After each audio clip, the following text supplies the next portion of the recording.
Isang linggong nag-ikot sa South Korea ang aktres na si Sue Ramirez matapos siyang gawing ambassador ng Korea Tourism Organization sa Pilipinas. Tuwang-tuwa sila na taga-Pilipinas ako. Siguro ang dami rin talagang pumupunta na Pilipino doon. Mula noon hanggang ngayon, bakas ang K-Pinoy o Korean-Pinoy bond, mapamusika sa mga pelikulang gaya ng ilang eksena ng My X and Ys at syempre sa pagkahumaling sa Korean novelas. Ngayong 2017, 7 bigating Korean TV series ang eksklusibong na-acquire ng ABS-CBN. Kabilang ang Legend of the Blue Sea na pagbibidahan ni Lee Min-ho at Jun Ji-hyun. Saan ka ba galing? Ba't ganyan ang itsura mo? Siguro, hindi mo na ako naaalala. Ang bida naman sa pelikulang Train to Busan na si Gong Yoo, gaganap bilang Protector of Souls sa series na Goblin.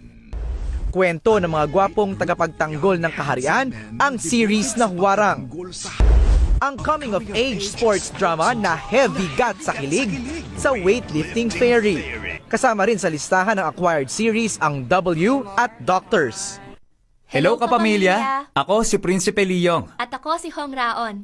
Mapapanood na rin ang kwento ng isang babaeng nag-disguise na lalaki para maging love advisor sa mga kalalakihan hanggang sa makatrabaho niya ang Crown Prince.